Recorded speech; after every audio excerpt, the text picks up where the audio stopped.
A'udzu billahi minasyaitonir rajim. Bismillahirrahmanirrahim. Was-samaa'i dzatil buruj wal yaumil maw'ud wa syahidin wa mashhud. Qutila ashabul ukhdud annari dzatil waqud idhum 'alaiha qu'ud wa hum 'ala ma yaf'aluna bil mu'minina syuhud.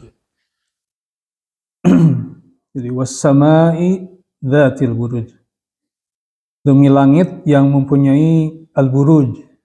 Ini ya, gugusan-gugusan bintang ya, kalau diterjemahkan di dalam di Quran terjemahan depan gitu. Jadi ini lagi-lagi ayat Allah Subhanahu wa taala bersumpah ya, mengawali suratnya dengan sumpah kesaksian langit dan dengan langit gitu kan. Was-samaa'i dzatil buruj. Jadi bersumpah dengan langit yang memiliki gugusan bintang. Nah, al-buruj itu secara bahasa bermakna ada berapa penafsiran ya, ada berapa tafsir ataupun pemaknaan dari kata al-buruj itu. Ada yang mengatakan bahwa al-buruj itu al-zuhur, sesuatu yang nampak, zuhrun gitu ya, nampak. Bisa kita lihat di dalam kata dasar dari baroja, ya, baroja itu seperti perempuan ya, wanita yang menampakkan kecantikannya, menampakkan perhiasannya gitu kan. Kalau dulu zaman jahiliyah suka ada wanita-wanita yang supaya menarik perhatian itu sengaja membunyikan ininya, perhiasannya. Kalau di kakinya suka ada emas ya kan, atau pokoknya pengen menunjukkan gengge atau apa gitu kan, menunjukkan kecantikan, menarik perhatian gitu kan. Itu disebut dengan tabarruj. Ya, itu sama dari satu kata, dari kata-kata sama baroja. Jadi perempuan yang menampakkan kecantikannya itu disebut tabarruj. Bersolek, pokoknya menunjukkan kecantikannya itu disebut dengan tabarruj. Makanya ada wala tabarrujal jahiliyah, jangan kalian bertabarruj dengan tabarruj jahiliyah, itu menunjukkan kecantikan dirinya gitu. Itu dengan disebut dengan tabarruj. Satu kata, satu akar kata dengan di sini baroja. Jadi arti al-buruj di sini secara bahasa ada di situ mengambil arti nampak ya. Benteng ya, benteng-benteng, kemudian bintang di langit juga dikatakan al-buruj. Kenapa? Karena muncul gitu kan, muncul di langit. Jadi ini kemudian al-buruj juga diartikan sebagai manazil al-qamar, yaitu tempat yang dilewati oleh bulan. Tempat itu bisa jadi. Kemudian al-buruj juga ada yang mengatakan artinya itu adalah istana-istana, ya, istana sehingga dalam arti kata ini was-samaa'i dzatil buruj, ya, demi langit-langit yang memiliki istana-istana. Ada yang menafsirkan seperti itu, was-samaa'i dzatil buruj. Ya. Kemudian ada juga yang tadi mengatakan bahwa al-buruj ini adalah bintang-bintang, sehingga was-samaa'i dzatil buruj itu adalah was-samaa'i dzatin nujum, gitu kan, demi langit yang memiliki bintang-bintang. Itu seperti hanya terdapat dalam surat Al-Furqan ya. Dalam surat Al-Furqan ada ayat tabarokalladzi ja'ala fis samaa'i burujan ya, wa ja'ala fiha sirajan wa qamaran munira. Nah, di surat Al-Furqan di situ ada ayat sama dengan kata-kata baroja, burujan ya, yang artinya Maha Suci Allah yang menjadikan di langit burujan, bintang-bintang, dan dia menjadikan padanya matahari dan bulan yang bercahaya. Jadi kalau dilihat daripada arti bahasa yang tadi muncul itu sebenarnya sama saja, artinya nampak di langit, nampak berupa bintang yang di dalamnya menampakkan gugusan kan gitu ya, tempat-tempat. Ketika buruj dikatakan tempat-tempat, ya itu kan gugusan ya gitu kan. Kemudian tadi diartikan adalah sesuatu yang dilewati oleh bulan, sama saja gitu kan. Jadi secara mana sebenarnya tidak ada dari pendapat-pendapat tadi tidak ada pertentangan sebenarnya tapi terkait satu sama lain. Tapi di sini pendapat yang sering dipakai adalah gugusan bintang. Wassama idzatil buruj. Jadi demi langit dzatil buruj yang memiliki gugusan bintang. Nah, di sini lagi-lagi ya Allah Subhanahu wa taala bersumpah dengan langit. Tentunya langit menunjukkan keluasannya, ya, kebesaran langit, dan apa yang ada di langit, datil buruj, demi langit yang memiliki gugusan bintang. Bintang, ya, sebagai kita ketahui, kata bintang itu bagaimana kita ribuan bintang, dan besarnya itu lebih besar daripada bumi, ya. Jadi ini menunjukkan bagaimana Allah Subhanahu wa taala bersumpah dengan makhluknya yang begitu besar, begitu agung, begitu kalau dibandingkan dengan manusia tidak ada apa-apanya dengan langit dan gugusan bintangnya itu. Nah, ini diturunkan di Mekah, ya. Kita banyak mendapatkan, ya, termasuk ini setelah surat Asy-Syams, ini Allah Subhanahu wa taala mengingatkan kepada orang-orang Mekah yang waktu itu menolak dakwah Nabi SAW dengan sumpah-sumpah makhluknya yang besar itu, wassama'i dzatil buruj. Kemudian selanjutnya di ayat kedua, wal yaumil mau'ud, dan demi hari yang dijanjikan. Nah, ini kalau tentang al yaumil mau'ud, semua ulama sepakat, ya, dalam menafsirkan ini bahwa yang dimaksud adalah hari kiamat. Jadi yang al mau'ud, hari yang dijanjikan itu adalah hari kiamat. Karena hari kiamat itu adalah sesuatu yang dijanjikan ada, ya, sehingga bahasanya al yaumul mau'ud, demi hari yang dijanjikan. Kemudian di ayat selanjutnya wasyahidu wa mashhud, dan demi syahid itu dalam syagat bahasa Arab dengan kata fa'il, ya, artinya yang melakukan. Syahidun syahidah, menyaksikan, demi yang menyaksikan, wa mashhud, dan demi yang disaksikan. Ini Allah Subhanahu wa taala di ayat ketiganya itu wasyahidu wa mashhud, demi yang menyaksikan dan yang disaksikan. Nah, ini ada banyak sekali penafsiran apa yang dimaksud dengan syahid dan apa yang dimaksud dengan mashhud. Gitu, mashhud.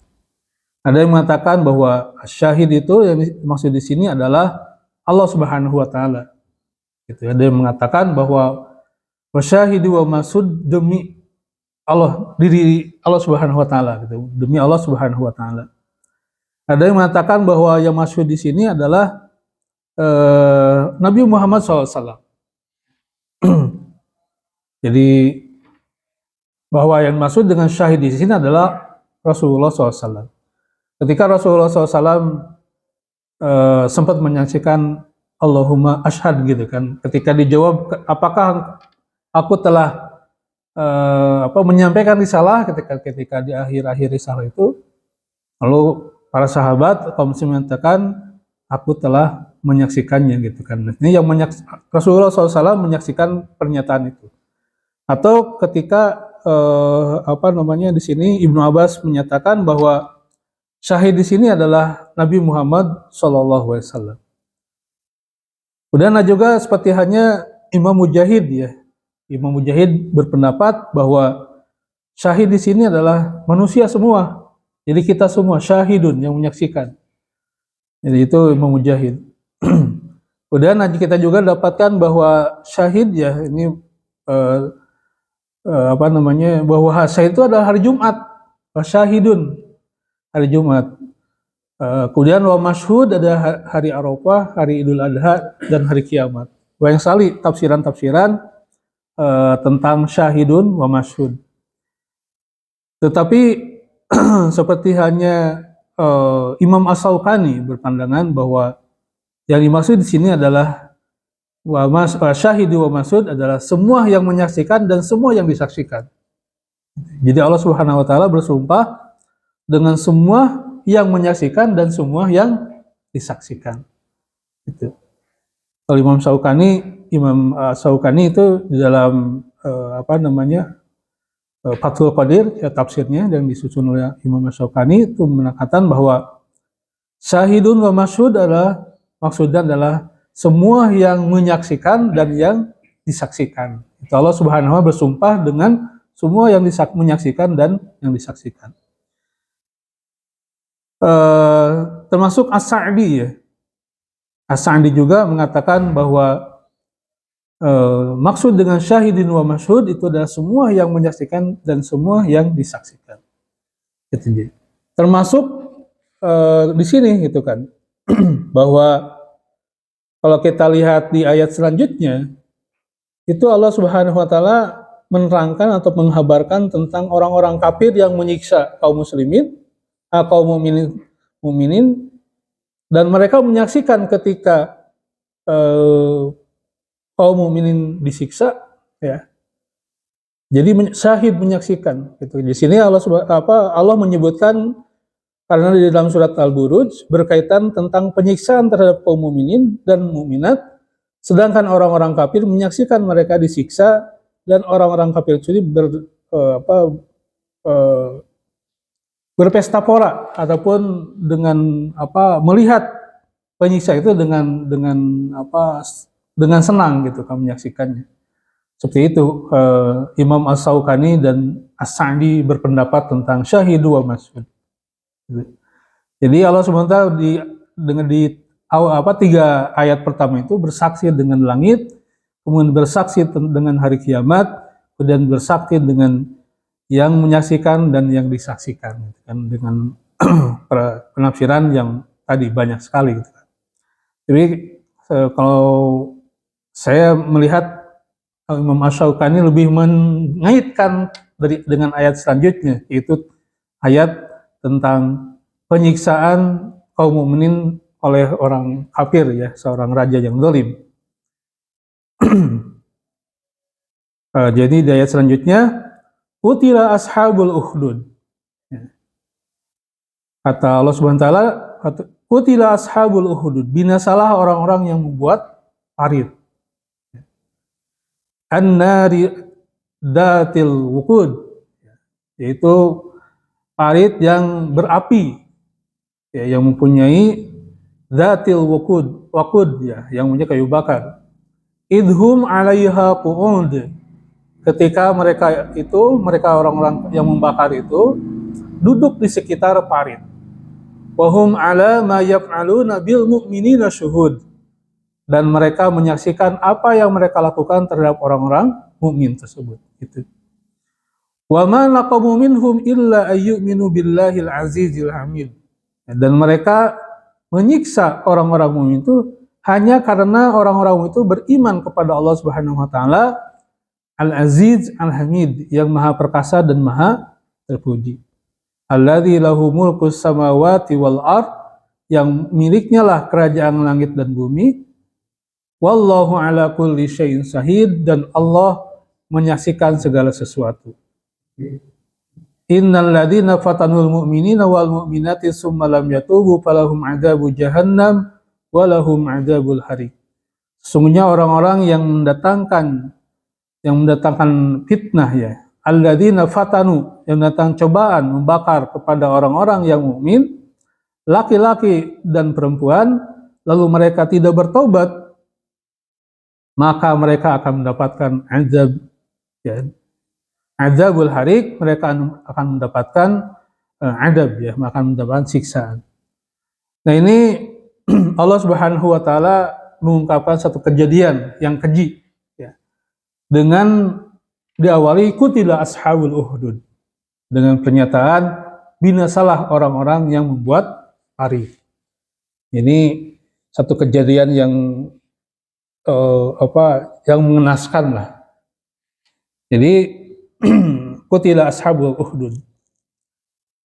Jadi terlaknatlah, ya, atau binasalah orang yang membuat parit.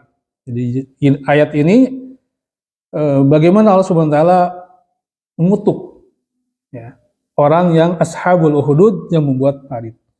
Nah, siapakah ashabul ukhdud ini? Nah, ini. Ini ada beberapa versi ya, atau beberapa eh, pendapat juga ya, karena ini kejadiannya eh, menurut beberapa pendapat itu di sekitar antara Nabi Isa dengan sebelum Nabi Muhammad SAW. Jadi patroh waktunya itu ya antara Nabi Isa dan Nabi Muhammad SAW. Artinya nggak jauh lah dari sebelum Rasulullah SAW diutus gitu. Ashabul Uhdud. Jadi al-Uhdud itu adalah parit ya, yang menggali parit. Ada yang mengatakan bahwa kejadian ini adalah kejadian yang terjadi di Persia. Ya, di Persia, di mana kejadiannya itu eh, ketika Raja Persia menghalalkan, ya, membolehkan adanya pernikahan sedara. Itu. Jadi anak menikahi ibunya, adik menikahi kakaknya, atau kakaknya menikahi adiknya. Ini katanya di sini bahwa satu ketika ada raja Persia itu eh, penganut Majusi, ya, penganut Majusi itu eh, lagi pesta, mabok. Lalu dia ternyata dengan tidak sadar telah berhubungan dengan, setelah sadar ternyata adiknya gitu.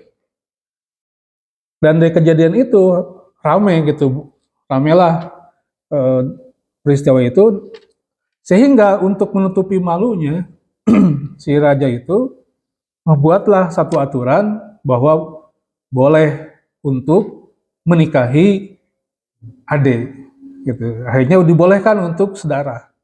Nah, dari kejadian itu orang-orang yang beriman yang waktu itu para penganut Nasrani ya, yang beriman, karena ini kejadian setelah Nabi Isa, itu menolak kebijakan si raja ini. Jadi masyarakatnya waktu itu menolak untuk kebijakan itu. Akhirnya si raja murka.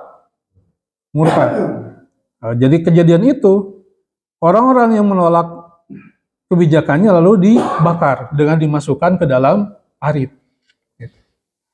Ini pendapat yang pertama ya, pendapat yang bukan pertama, salah satu pendapat bahwa ini kejadian di daerah Persia ya, ada dikatakan di Aran gitu kan, di Aran.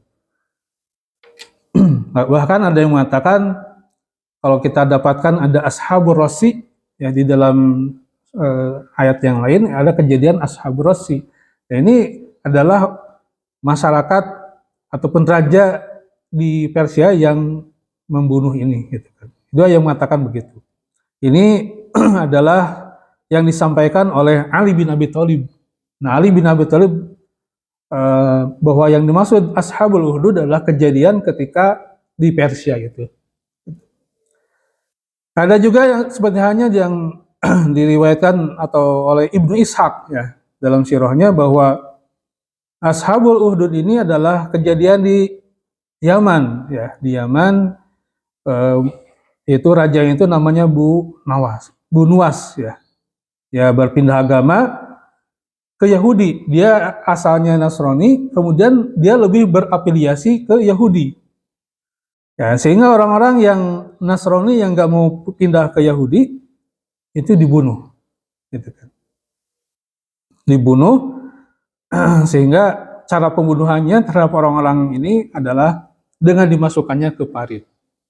Nah, ada juga yang mengatakan bahwa raja berpindah, asalnya ahli kitab, kemudian berpindah menjadi musyrik, menjadi Majusi ya, seperti hanya berafiliasi dengan raja Persia seperti itu. Jadi ada beberapa pandangan terhadap kejadian kapan dan siapa ini yang dimaksud dengan Ashabul Uhdud ini. Dan tiga-tiganya itu sama, mereka menggali parit untuk membinasakan orang-orang yang beriman. Ashabul Ukhdud. Bahkan ada satu hadis sahih, ya, hadis sahih berarti hadis dari Nabi SAW, ya, benar dari Nabi SAW yang diriwayatkan oleh Imam Muslim, itu panjang sekali.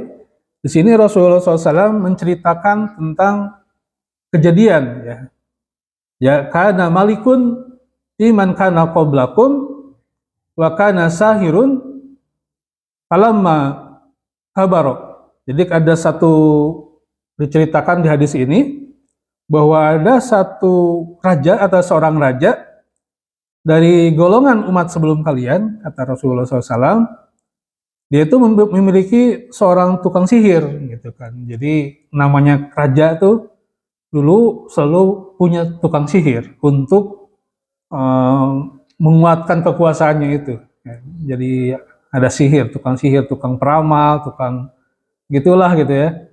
Gitu. Ada sihir, tukang sihir. Nah, tukang sihirnya itu udah tua dan si raja khawatir gitu kan, tidak ada pewaris untuk menjadi tukang sihir. Kemudian apa namanya, dia mengatakan kepada raja si sihir itu bahwa ia sudah tua dan meminta agar dikirimkan anak yang akan menjadi pewaris ilmu sihirnya. Maka muncullah seorang anak, ya, waktu itu setelah dilakukan sayembara lah kira-kira seperti itu, datang beberapa kandidat lah gitu ya, kandidat, lalu terpilihlah waktu itu seorang anak yang diutus padanya, lalu tukang sihir memilih anak itu, terpilihlah anak itu, lalu dimintalah anak itu untuk belajar sihir, ya gitu. Setelah ditetapkan menjadi seorang yang terpilih, ya, dan anak itu ternyata anak yang baik, ya, dikenal sebagai anak yang baik, dan terpilihlah menjadi yang akan mewarisi ilmu sihir yang dari tukang sihir yang sudah tua itu. Nah, kemudian diminta untuk belajar. Ketika dia mau datang, ya, si anak itu mau belajar sihir, ya, di tengah perjalanan dia bertemu dengan seorang yang lagi dzikir lah, kira-kira seperti itu. Jadi di tengah perjalanan antara rumahnya dengan tukang sihir, lalu di tengah jalan ketemulah dia mendengar seorang rahib, ya, seorang pendeta lah, kira seperti itu, karena ini adalah masa setelah Nabi Isa, ya, sebelum Nabi Muhammad SAW, ada pendeta yang sedang berzikir, ya, dan ada yang mengatakan bahwa zikir itu adalah subhanallah, walhamdulillah, wala ilallah, gitu kan. Kemudian seperti itu. Apakah benar, ada yang mengatakan begitu zikirnya, kira-kira seperti itu. Artinya memuji Allah, ya, mengesahkan Allah Subhanahu wa taala. Lalu si anak itu menyimak itu zikirnya itu. Dan penasaran. Lalu dia mendatangi si rahib itu, kemudian bertanya, dan banyak belajar di situ, dan si si rahib itu mengajarkan kepada anak itu tentang tauhid, ya, tentang keesaan Allah Subhanahu wa taala, dan dia senantiasa mendekatkan diri kepada Allah Subhanahu wa taala. Lalu akhirnya karena itu terlambat dia datang ke tukang sihir itu. Dan akhirnya si anak itu ditegur oleh si tukang sihir, kenapa kamu terlambat, gitu kan. Nah, si anak itu berbohong bahwa dia terlambat karena ada sesuatu yang menahan di keluargaku, gitu kan, ada permasalahan di rumah lah, seperti itu kira-kira. Dan demikian juga si anak itu ketika pulang dari tempat tukang sihir itu, ketika pulang ke rumah dia terlambat juga. Kenapa? Karena dia ketika pulang dari tukang sihir, dia kembali lagi ke rahib tadi dan belajar agama, gitu kan, tentang tauhid. Akhirnya si anak itu dengan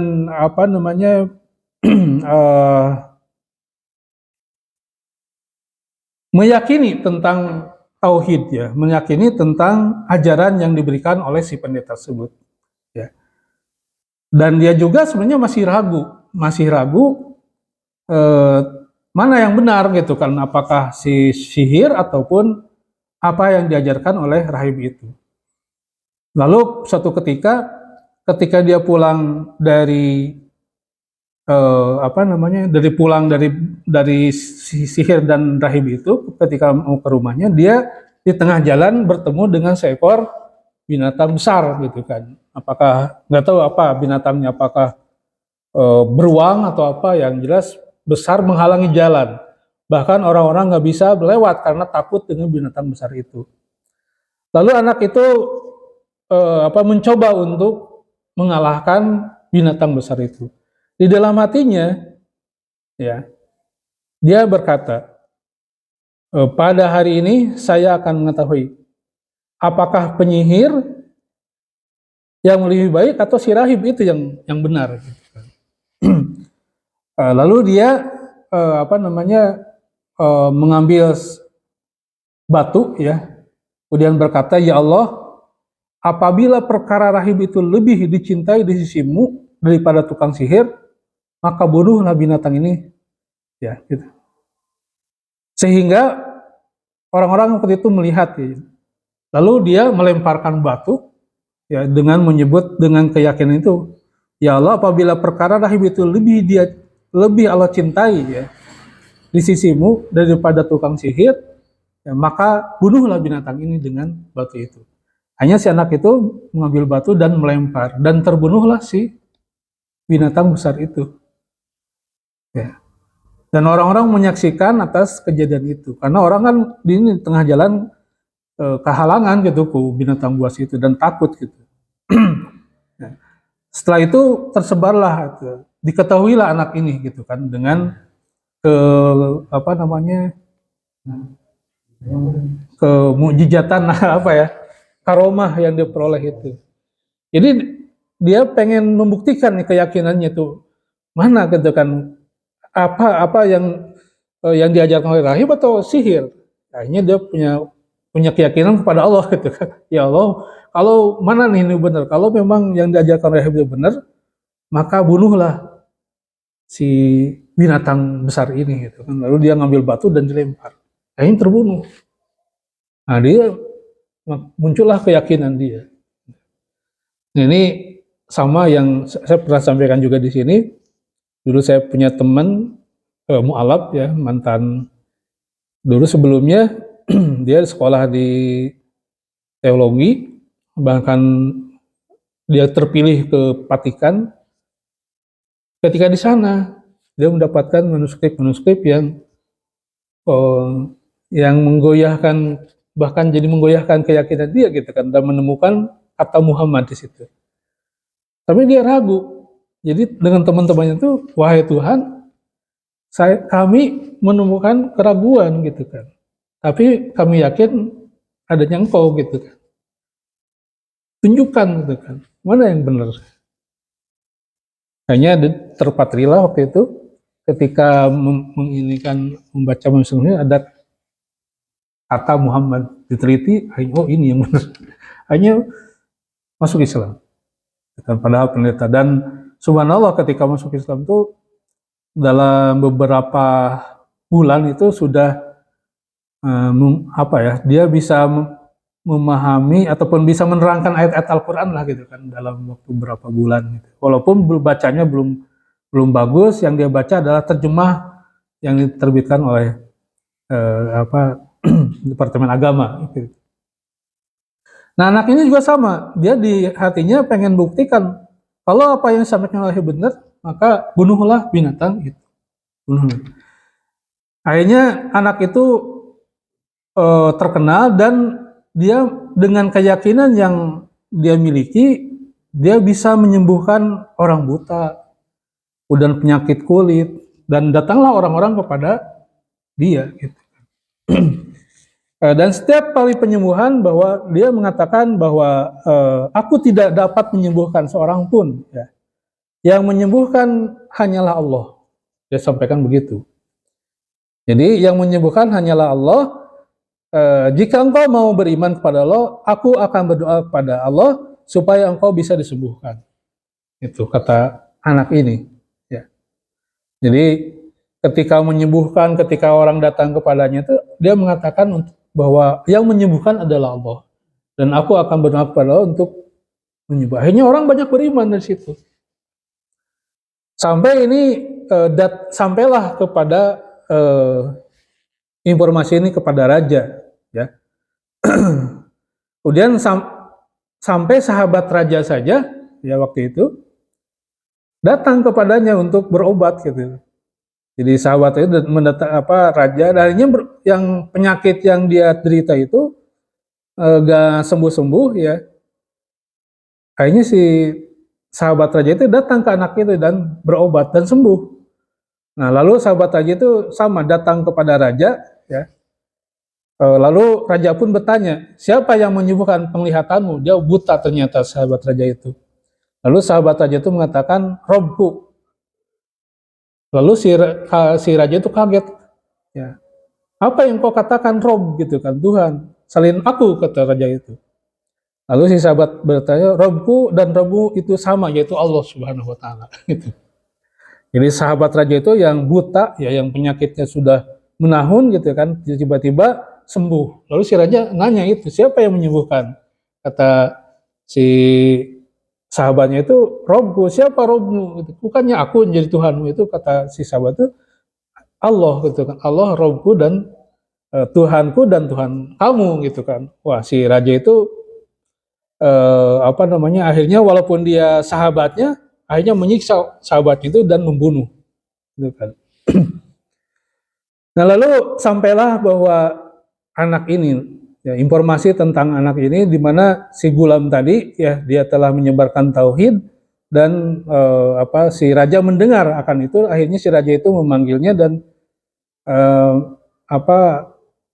dan menyiksa juga, ya, ditunjukkan pada ketika itu, wahai anakku, telah sampai kepadaku berita mengenai sihirmu dan bisa menyembuhkan orang buta dan berpenyakit kulit, ya, serta engkau dapat melakukan ini dan itu, ya.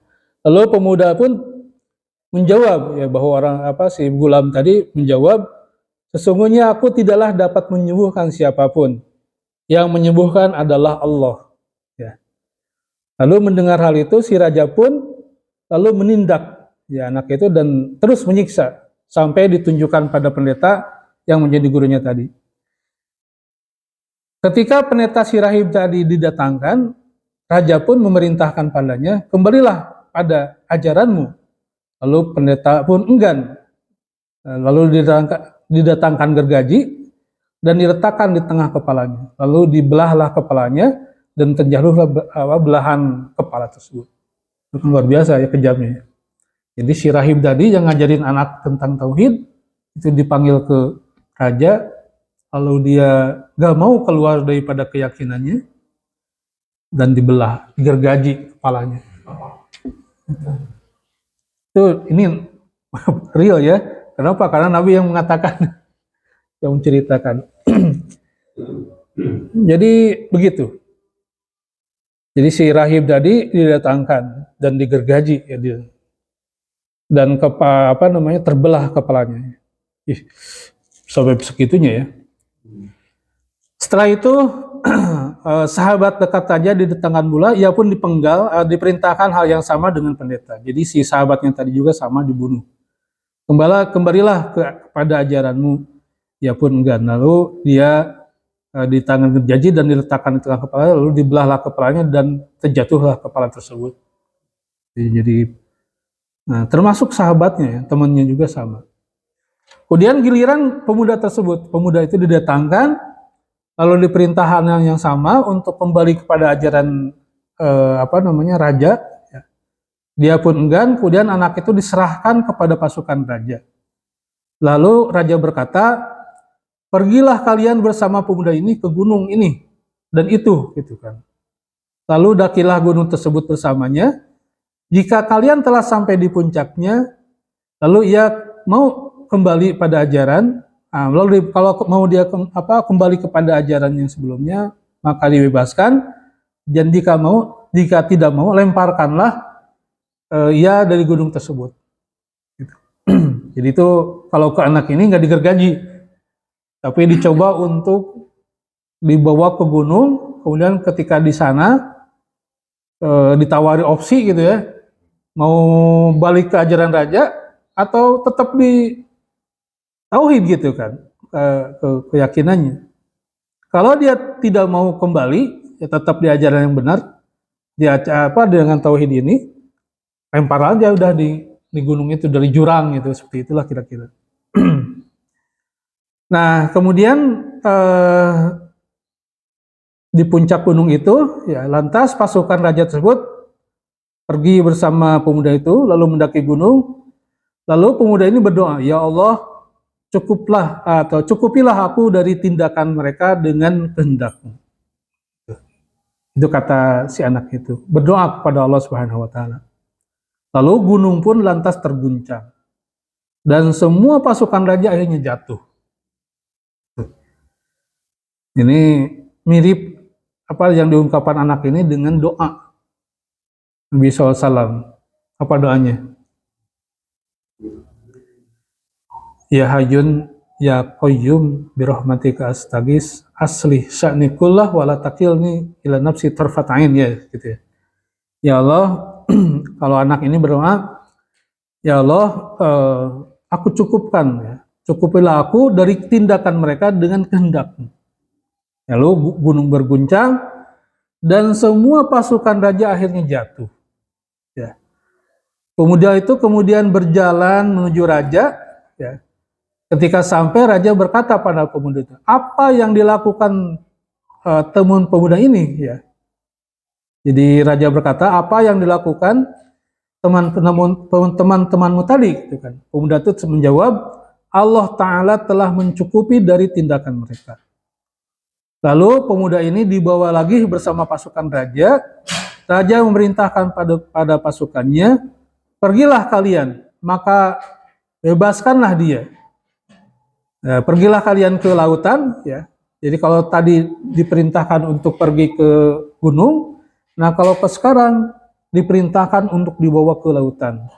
Nah, ini kemudian jika di tengah lautan, ya, ketika sampai di tengah lautan, jika dia mau kembali kepada ajaran sebelumnya, maka bebaskan. Tetapi jika tidak mau kembali, maka tenggelamkan, lemparlah ke laut. Lalu ketika datang ke tengah lautan, ya, si pemuda tadi berdoa yang sama, ya Allah, cukupkanlah aku dari tindakan mereka dengan kehendak-Mu. Nah, dengan doa itu lalu tiba-tiba sampan itu terbalik. Jadi perahu yang membawa pemuda itu terbalik, dan semua pasukan raja itu meninggal, wafat juga, mati juga di situ. Lalu si anak ini mendatangi raja, ya, dan sama, ya. Jadi sama pertanyaannya, kemana tadi yang menyertai kamu gitu kan, yang ke laut itu. Lalu si pemuda tadi menjawab bahwa Allah telah mencukupkan, ya, aku dari tindakan mereka. Ya, selamat lagi. Jadi dibawa ke gunung, malah pasukannya yang mati. Kemudian ketika dibawa ke laut juga sama, ya. Allah balikan kapalnya, diselamatkan si pemudanya, dan pasukan yang di ini malah mereka mati di laut gitu kan. Lalu si pemuda itu berkata kepada raja, engkau tidak bisa membunuhku sampai engkau memenuhi syaratku. Ya, lalu kata raja itu, apa syaratnya? Lalu pemuda itu mengatakan, kumpulkanlah rakyatmu di suatu bukit. Ya.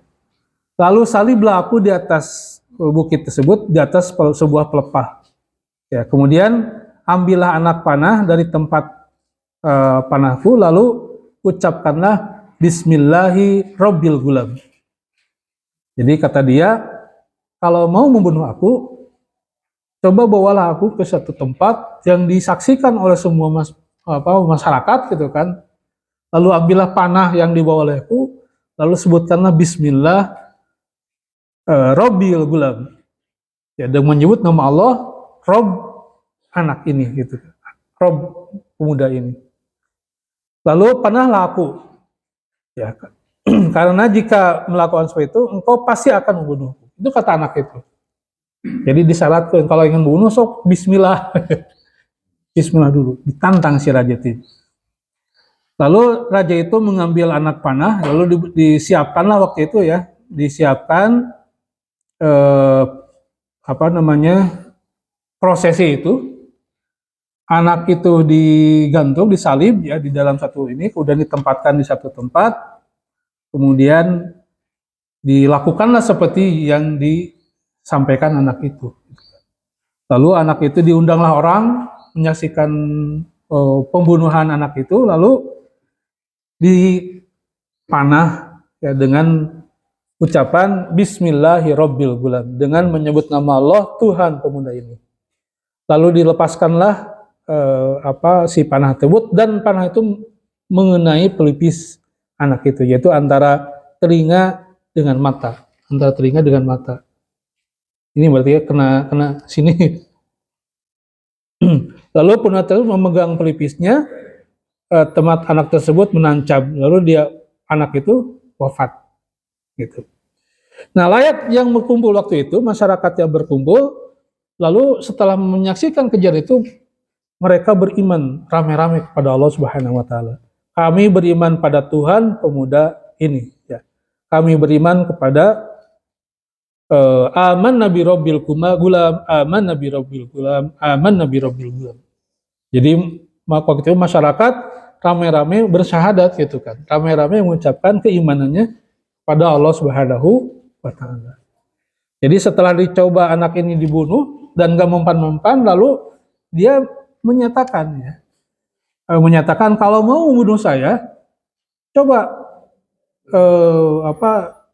saya salib di tempat yang umum, di tempat yang ramai, undang manusia untuk menyaksikan, lalu panahlah saya dengan mengucapkan Bismillah Rabbal hadhil gulam. Dan betul ketika itu dipanahlah dengan muncul Bismillah itu. Dan orang-orang setelah menyaksikan itu lalu baru menyatakan keimanannya, Bismillah Rabbal hadhil gulam. Nah, informasi itu datang ya, raja datang, lantas ada yang berkata, jadi Pak Ati al-Maliku, Fakilalahu aro'aita ma kunta tahdaru. Jadi raja datang, lantas ada yang mengatakan, apa yang selama ini engkau khawatirkan, sepertinya engkau khawatirkan selama ini benar-benar telah terjadi. Jadi yang dikhawatirkan ada itu terjadi.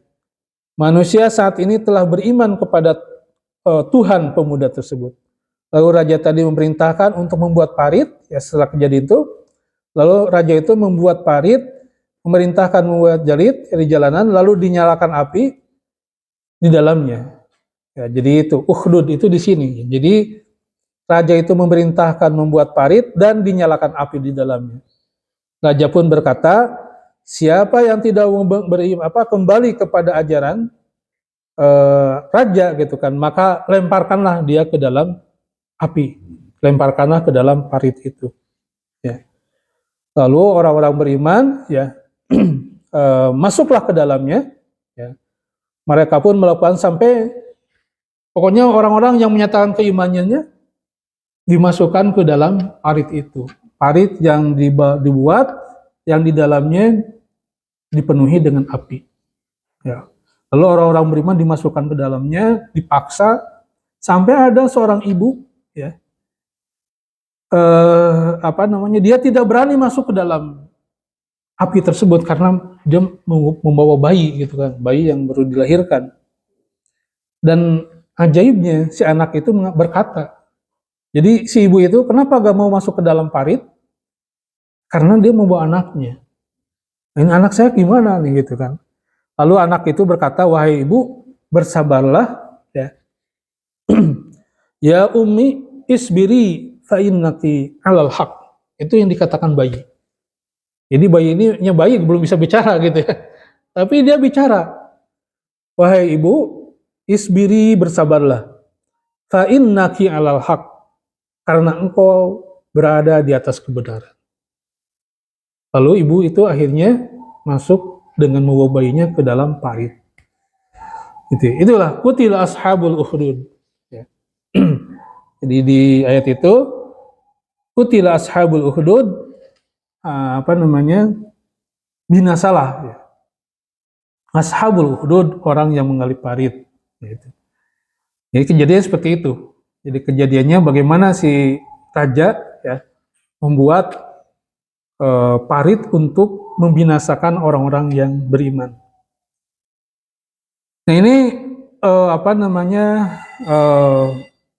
kejadiannya ya kalau menurut beberapa apa literasi ataupun ini para ahli sejarah itu kejadiannya sebelum Nabi sekitar 40 tahun atau 50 tahun sebelum Nabi diutus. Nabi Muhammad SAW bi'sah gitu kan diutus menjadi Rasul.